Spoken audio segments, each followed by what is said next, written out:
Hi, I'm Dave Ranyard. I run Sony's London studio. We've been working on Project Morpheus for a couple of years. It's great to be here at SWVR today. It's a really good conference, nice meetup. Wonderful.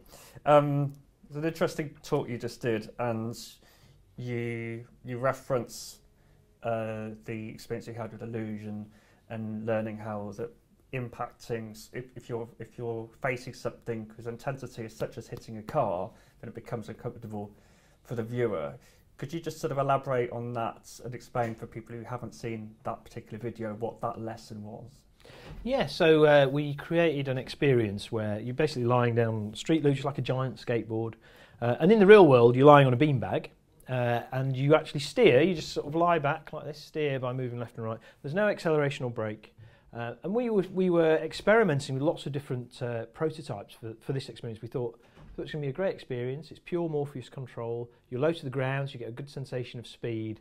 But what we found, one of the things we found was if we did a high impact where you stopped, it's a bit jarring. Now, I mean, my takeaway from that is if I was actually on a road, on a big skateboard, and I hit a car, it'd be pretty jarring. So to my mind, it's part of the nature of one-to-one relationship of VR. You know, whereas, I mean, I think I alluded in the talk to a traditional video game. It's like looking at a window on the world. So you can kind of, you know, if you're driving a car, you can kind of spin off and do all crazy things. Doing things like that in VR, because it's so close to what it would be like really, is a bit uncomfortable because you're doing something that's a bit uncomfortable. So the way we want obviously wanting to gamify this experience. So the way we handled it was to allow an intersection, but just give a speed penalty to the player. And that way we could get a smooth, seamless experience. You got the sensation of adrenaline and the sensation of jeopardy by going, you know, going in between cars and so on. You could even go under trucks, which is pretty cool, but without then enforcing the reality of a jarring experience. Okay, interesting. That's quite an example of something that's quite intense, but Sony, I guess, are a holistic entertainment company, and obviously one of those is gaming with the PlayStation products and everything. But we're starting to see now a lot of VR being used for more passive experiences and even relaxation. As a company or from your London studios, have you found that passive experiences might be just as much as a viable option as more gamified experiences? Yeah, absolutely. I mean, we're not trying to gamify every experience to the nth degree. We've done like prototypes of things like fireworks. You know, I mean, it's quite cool just flying up around fireworks, or just looking up at them, things like that, and working on music visualizers, all these different things. And there's many different demos that are pretty cool out there in the world as well. So it's definitely something that we see both sides of the spectrum. But you know, I guess what I was talking about today was we want to get into where there's a narrative to it. I mean, even doing street luge, there's a little bit of a narrative. You know, you're playing on the street. You know, there's a sense of danger. It feels slightly unlawful, I guess, what you're doing. So there's a very, very light narrative with that, with the shark demo that we saw my mum doing. That you take the role of a diver and you go through a very short narrative experience. And we're wanting to like amplify that. That's our focus. But absolutely, we see passive experiences as being just as viable and very accessible. I mean, you know, then you do get this crossover. You know, the more complex your core mechanic, you know, you're not going to appeal to every single person in the world. You're going to appeal to more gamers. The less complex your mechanic, so a passive experience of just enjoying something, anybody can get involved in that. And like I say, we had my mum doing the shark demo. Because, you know, she could just passively enjoy it, although it was actually not very passive because she got eaten by a shark. I want to have a go on you. Really? I've never tried the Morpheus. Okay, I'm a three journalist. And I don't. Okay, now that's interesting. And I'm kind of repeating what you just said. If you give me, obviously people watching this wouldn't have seen your presentation. I was really quite creeped out at the prospect of what you were saying about real characters following you, looking at you. A lot of your presentation had black and white imagery, which I thought was really interesting. And last night I was actually reading something that the Victorians used to do quite macabrely. They'd actually take photographs of dead people. Yeah, Did you read it? It's been flying around the internet, hasn't it? Yeah.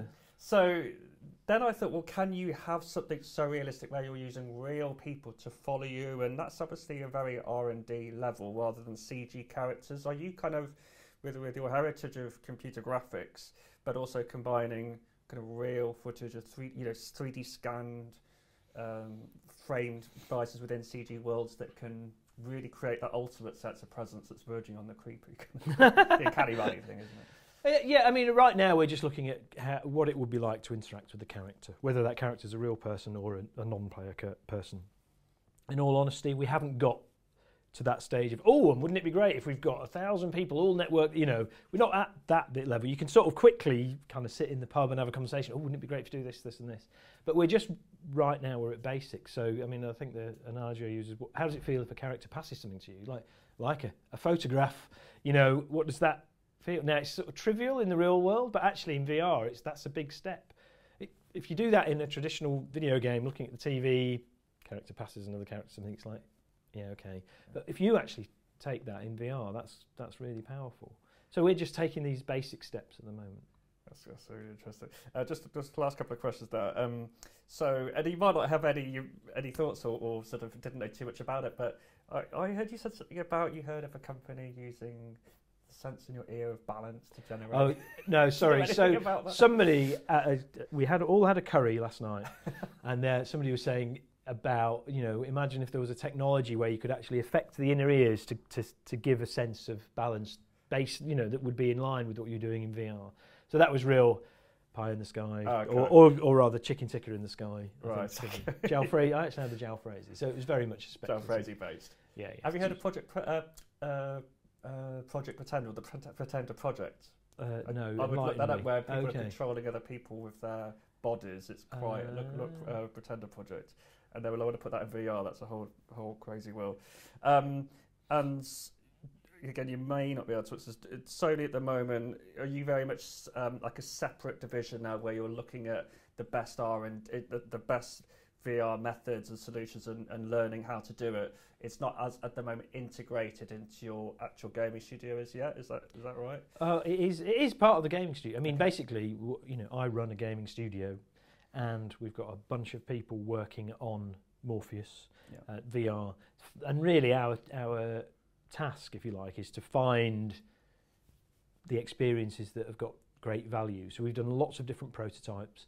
And then when we find something we think this is really interesting, we'll sort of get the art team involved, polish it up and make it presentable just to support Sony, as we talk about Morpheus.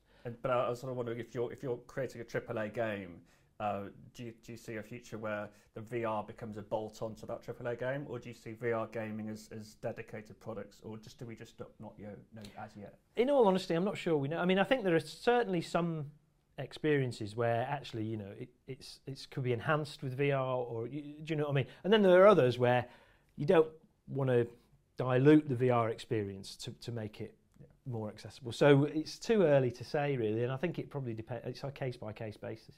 Great. Well, thank you so much. Okay, thank you.